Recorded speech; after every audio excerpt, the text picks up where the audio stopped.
So if everybody could stay seated, we'll do a little transition here, and Martin's going to come up and give a keynote. And last year, I got a lot of great feedback. Hopefully, he can do a great follow-up to that. But give us 1 second while we transition here.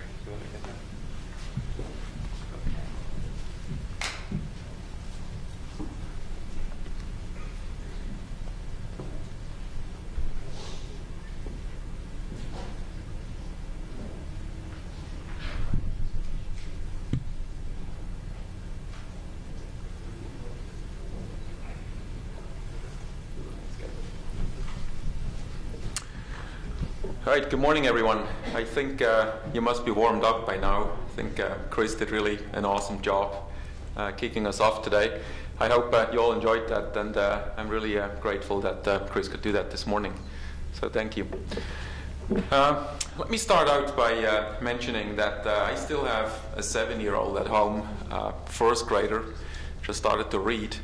And we worked pretty hard on CoLab, and at some point he asked, hey, what does eZuce really do?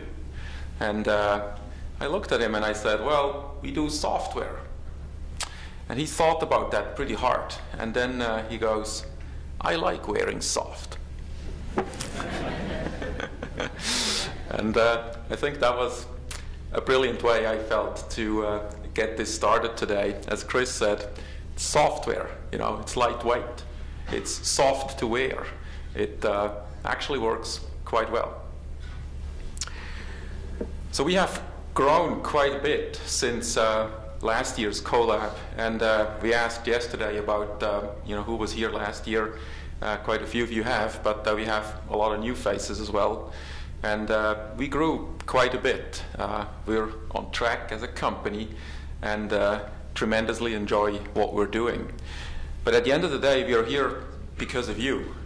We're here because you support both eZuce and SIP Foundry. We do a lot of projects together, and we tremendously enjoy these projects. It's a very close cooperation with basically all of you who engaged with us and started to deploy our solution. Every project is a little different. As you could hear from Chris, the Red Hat effort really turned into a very global deployment very quickly that we were able to support remotely. We haven't gone to India or to all these other remote locations where they ended up deploying this. But it was a really great project. And we have a whole number of projects just like that. We do a lot of branch deployments with companies who have literally thousands of branch offices where we can centralize the solution into a data center and save costs that way. So there are a lot of different ways how we ended up collaborating. But the point I wanted to make is that this is really what we thrive off. That is what we enjoy. And at the end of the day, that's why we're here to work with you. At the end of the day, though, and again, I think Chris introduced this in a very nice way, even though we didn't really talk about this. But at the end of the day, I think what really makes this click is the alignment around where we think this industry is going, what we think is required from an evolution perspective for an IT infrastructure, or I would even go as far as saying a shared vision. What are the fundamental beliefs that we share? And when we look across our customers and users of our open source solution, it's very obvious that the overwhelming majority of people align with us along these lines. Now, what are these lines? If you talk about vision and you talk about beliefs, and I think one of them very clearly is that we are all about a standards-based, open infrastructure for communications, not a vertically integrated product, but an infrastructure that you can deploy almost like you deploy a routing infrastructure in a network. And based on that, you can then enable all kinds of very interesting things as it relates to communications and collaboration. So that's the way we've always looked at this, and I think that is one of the fundamental beliefs we share with many of you. We also believe that phones and phone systems eventually will go away. I think that if you look with modern workforce and people out there, a lot of people still have phones, absolutely. And I'm convinced that 10 years from now, a lot of people will still have phones. And we need phones for certain cases. But on the other hand, people need more and more devices, gadgets. You know, it's not just a laptop, it's a tablet, it's a phone, it's all kinds of expensive things. And this churns all the time. Bring your own device became important because companies simply can't afford anymore to provide dedicated infrastructure for every employee that people really like to use. And eventually we think that the phone will give way to other devices. Devices like tablets or phones you put into cradles or just carry around. And you know, the mobility thing, as was discussed yesterday in our panel, is really what we believe is going to win the day. So eventually we believe that phones and phone systems, dedicated siloed phone systems, will go away. We also think that the browser will become one of the most important end systems or clients on an infrastructure like this.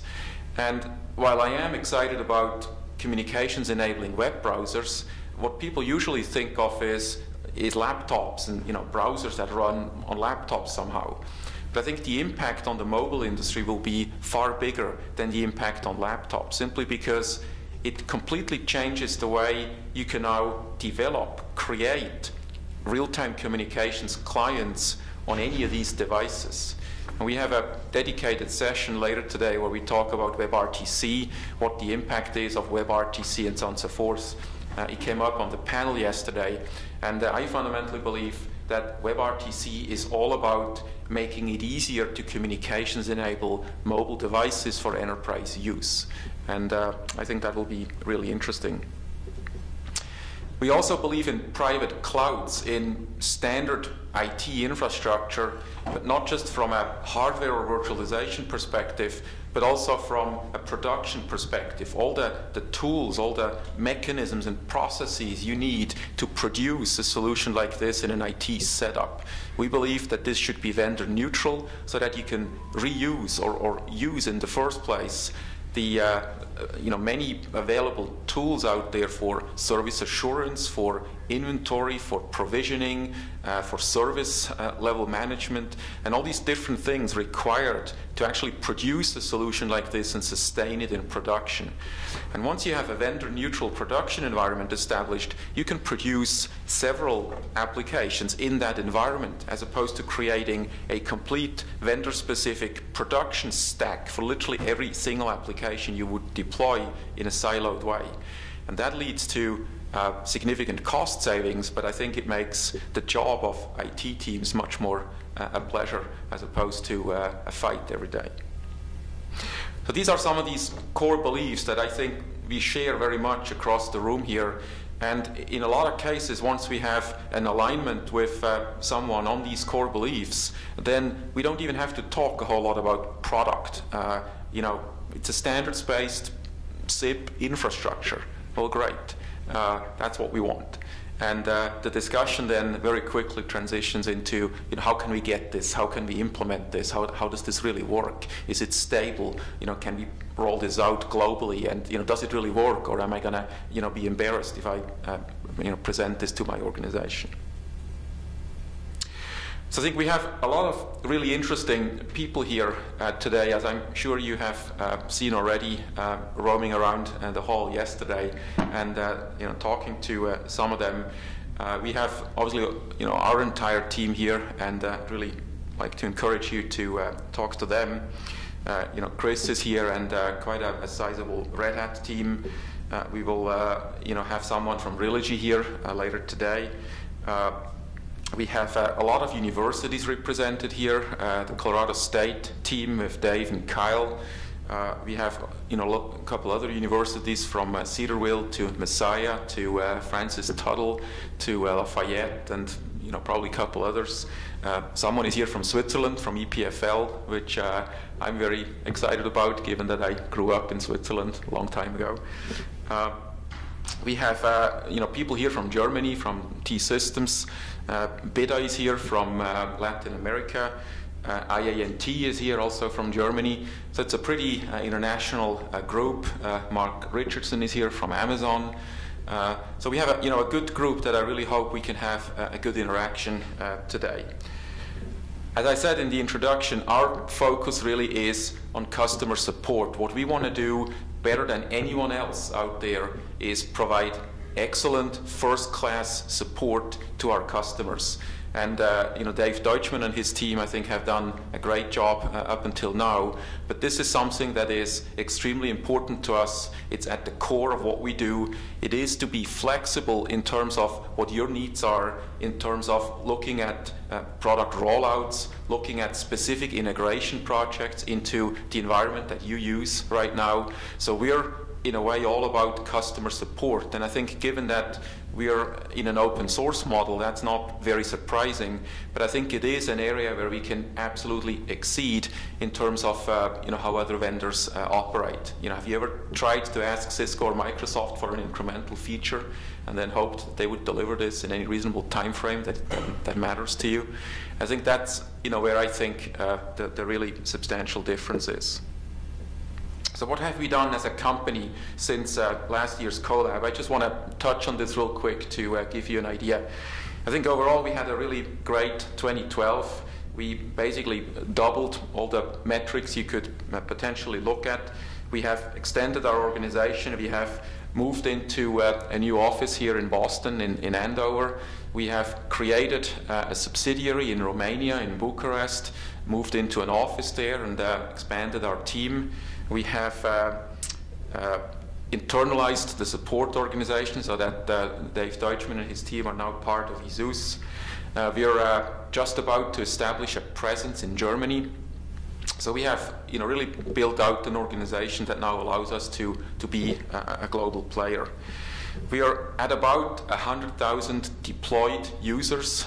You would call that lines in the old world, distributed across about 15 countries. And that doesn't mean that we have any subsidiaries or even people in those countries, but it's our customers and users who have literally taken us around the world, and we have been able to support you in doing that.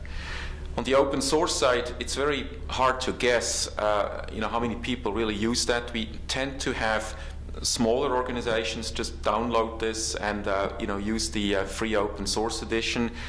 I would think it's probably a conservative guess to say that it's anywhere between 500,000 and 1 million deployed users. It could be a lot higher. As I said, it's very hard to measure. But I think it is fair to say that SIP Foundry has become the leading UC open source project out there, providing a solution that really can be considered infrastructure for collaboration.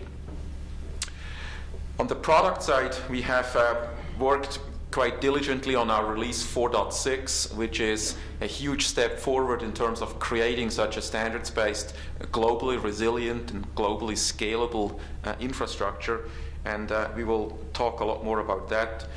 I think overall, from a technical capabilities perspective, OpenUC and SIPX absolutely measure up to what you can get from Cisco or Microsoft and other large companies. And we're very proud of having reached that milestone. Global clusters are really interesting. We have a system that is significantly easier to manage. And we were the first ones to certify in Amazon's cloud AWS infrastructure as a real-time application. We're now certified in VMware's cloud. We're just about to announce certification in HP Cloud, which is based on OpenStack. And I would expect additional cloud solutions like this to be added into our certification program. So we're very happy about that.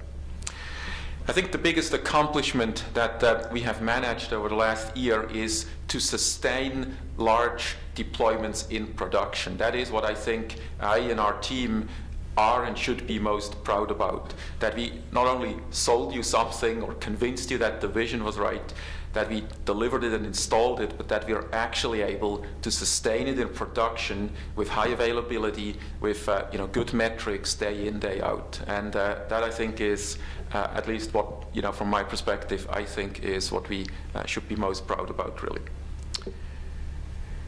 So let me make a step back and talk about the industry a little bit. I talked about this last year as well. And I think overall the predictions we made at the time about the industry as a whole were pretty correct. If you look today, the legacy PBX industry and its related VAR channel continues to hurt. Pressure mounts, it's not a pretty picture. Avaya keeps refinancing its loans. They have plenty of those, and every time they refinance their loans, their interest rates go up. At the same time, the company continues to lose money and has done so since 2007. It's not a pretty picture.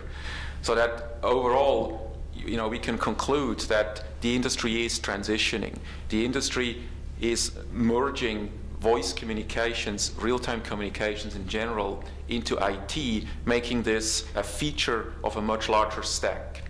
And that is, I think, the reason why, in a lot of cases, VARs find themselves in a very difficult position where IT people and VARs are just not compatible. It's like oil and water. They can't talk to each other. What should a VAR do in an IT context when an IT organization like Chris's really starts deploying a software application? There is no game to be played. And I think that's what leads to this transition of real-time communications from being an independent silo into something that much more looks like a feature in an IT stack. And if that's indeed the case, if real-time communications does become a feature in an IT stack, well then the old industry that provided that previously as a separate siloed hardware-based solution indeed is in trouble, right? Because the receiving end of this, the IT industry, for what they're concerned, could probably give it away for free. It's an incremental additional capability of an already existing customer relationship. And I think that is exactly what is happening out there. The same happens to hardware. I think that the decoupling of this solution into a software component and a hardware component is very important. And the new model, the model that we have, is that hardware is procured out of a supply chain directly. It's not something that we sell or resell. I think that many of our customers are able to buy hardware out of that supply chain at the same or better pricing than we could buy it. So it makes absolutely no sense for us to have a stake in that game. In contrary, we would like to see lots of hardware compatible with our solution and then give you the absolute best pricing you can get out of the supply chain that already exists.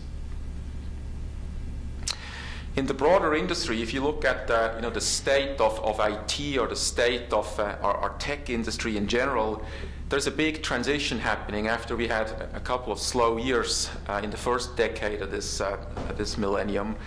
And the transition is really accelerating. For the first time, PC sales are clearly declining. You look at that whole market, it's a very interesting picture. Intel, the largest manufacturer of chips, has lost the mobile game, and they're now trying to reposition and get back into that game. Dell is private, or at least almost now, if that deal goes through, and needs to completely reorient themselves. On the Microsoft side, I think they're pretty scared about where the Wintel monopoly is really headed.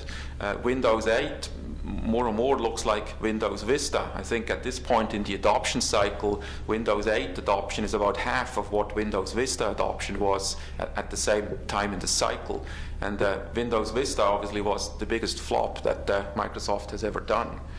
What's going to happen to Surface tablets is really interesting, and whether there is a game to be played with heavier hardware and Windows operating systems on tablets, or whether the operating system game is really going to open up. And I think on the Link side, Microsoft has clearly proven that the user experience works and that this really represents what customers want. But at the same time, Link has proven to be hard to deploy and is increasingly proprietary. And it's not just codecs that are proprietary and things like that. The whole IM system is proprietary and requires gateways to interact with anything but Microsoft. And the latest thing that happened is that on the WebRTC front, the good thing is that Microsoft at least showed up in the standards organization, but they showed up like like a bully pretty much. They showed up with their own spec in their hand. There was a long discussion in a large industry consortium going on for the better part of a year. And they were pretty far down the tracks developing a spec. And then Microsoft showed up and said, well, why don't we throw that out and use this, and put their own spec on the table. It caused a lot of churn, a lot of discussion in this international group.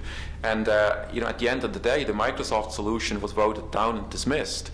And Microsoft then packed their bag and went home, with the result that what you will find integrated into Internet Explorer is going to be fully proprietary Microsoft and only works with Link. At the same time, the international group, I think, is very close to converging on something, but Apple hasn't shown up yet. So you could say, well, Microsoft at least showed up. Apple hasn't shown up yet. And what the strategy will be on the Apple side is open. Apple is defending its turf, obviously, against Samsung and Android and others. We now have Firefox OS that came out. We have a Ubuntu mobile OS that came out. So maybe this is finally the decade when the operating system world will open up and we will get more choice, which goes right back to needing, or the need for, a standards-based backend that you can connect all this stuff into. So we find this to be a really interesting development. At the same time, on the cloud side, everyone talks about clouds, and that could very easily cloud your vision.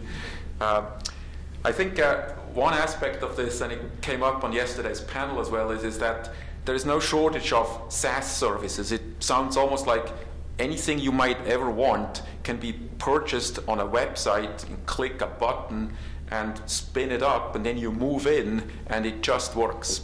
And I think that's a really great development. What I think is missing is a button somewhere, and the label on that button would be, "Get me out of here," right? Because getting in is really easy. You can very easy move into Salesforce, you can move into Zendesk for support, you can move into any number of these different SaaS applications. But you can't move out. Very often you don't even have access to the data. You don't really know what happens if that company, very often small startup companies go out of business. What then? So the level of control you have as a mid-sized to large enterprise with these SaaS applications are very problematic. Then yesterday it was discussed what happens if the SaaS provider decides to upgrade the solution. You have tried to use their API and integrate this somehow into your process and into your other things, and now suddenly they say, we're going to upgrade this or not. So I think that the future really is for private clouds, at least in the mid to large enterprise space, and these private clouds are evolving very quickly right now. I think a year in the past, we had Amazon out there as the clear leader, with AWS ramping massive volume that we can see very directly, and really being the lead out there. And in the meantime, there really are lots and lots of providers that give you what basically amounts to a virtual machine, right? It's just virtual hardware. Google came out with Google Compute Engine, and they're obviously scaling that to quantity. Microsoft has Microsoft Azure, and in the beginning this was only Windows. Since middle of last year, this now also offers Linux, so they're trying to scale this. We have Rackspace out there, we have HP Cloud, we have T-Systems, we have AT&T now with a cloud, and I could probably continue on with another 10 companies, and they all sell the same thing, and at the end of the day compete on price. And there are startups out there now who would help you migrate from one cloud to another. So if I want to take my virtual machines that I run over here and I'd like to move them there are startup companies developing migration software that allows you to automate this process, which will increase the price pressure on these offerings. So what will this lead to? I think what this will lead to is a differentiation that goes into this into the application layer, up the stack, so that if you really want to attract, and if you're not Amazon, but maybe a newer entrant, even though a big company, but you would like to get users, companies to use your cloud versus another cloud, then the way to get them there is to say, I can run XYZ application for you, and I can run XYZ application better for you than anyone else. So I think that this will lead to specialization around applications that you can turnkey get from these clouds. And I call this an app store for the enterprise, right? Something that gives you the key apps, the stuff you really need in a private cloud setup at the push of a button, pre-integrated, so that the integration, which is the biggest headache for all these different CIOs out there today, that this integration is done to at least 80%, which I call pre-integration, and you can buy this at the push of a button out of a private cloud. It's a private cloud because it's a dedicated virtualized environment that is yours, and therefore it does have a button that says get me out of here, right? You can migrate the hardware someplace else. You can determine yourselves when you actually upgrade it. You have access to the full API and not just what the SaaS provider gives you. So there are lots and lots of advantages to do this, and I think this will scale in a managed services setup in the exact same way a SaaS setup will scale in a shared public or multi-tenanted setup. And in that game, application integration becomes the real key. And that is what I would like to, the topic I would like to close with, to quickly talk about the level of application integration and the role we play in that. Application integration is, as I just said before, one of the major obstacles to rapid adoption of IT applications out there. It's very easy to buy an app, whether you buy a SaaS app or even you buy some software and you deploy it somewhere and spin it up. And as long as you just do what the vendor gives you, it's pretty straightforward. The vendor can support you, and you can spin it up, and you can get your users on it, and it's just fine. And in the past, all people really wanted was single sign-on, that I could use the same credentials, and I can log in here, and I can go log in here, and I can log in there. And that was it. And with more and more enterprise social media and people interacting more intensely, the bar rises significantly on what represents proper application integration. People would like to share their profiles, right? You have a profile you create that not only includes your contact information, but probably includes your friends, your buddy list, might have an activity stream attached to it, has a conference room attached to it, has a chat room attached to it, all kinds of things. And that level of integration is very difficult to do. It's very difficult to figure out how you integrate all of this in a way that it's not only seamless and works, but that you can sustain it as you upgrade this app, and then a couple of months later you upgrade the app over here, and the professional services bill you pay at the end of the day keeps going up and up and up. And if cloud providers, private cloud providers or MSPs could take that task and basically do it once for a lot of customers, but inside of private clouds, then I think that is the winning model going forward in the mid to large enterprise space. And we're squarely into that. We're not at all focused on trying to create a silo where we have a back-end infrastructure and then phones and clients and other hardware and sort of a vertically integrated stack. We're all about horizontal application integration.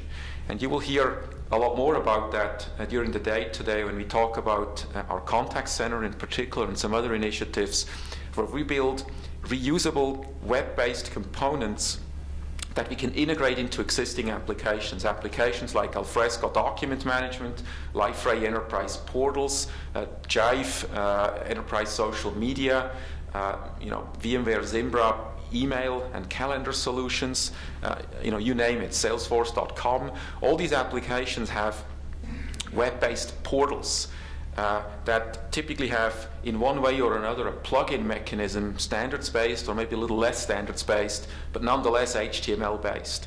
And if you combine that with WebRTC, that really allows you to bring the real-time experience from voice to video to web conferencing, screen sharing, instant messaging, group chat and presence, all these different things.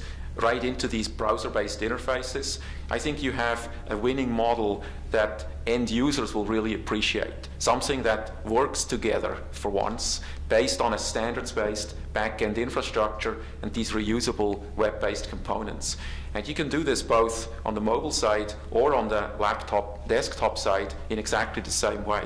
And again, we have some more sessions that will touch on this later today.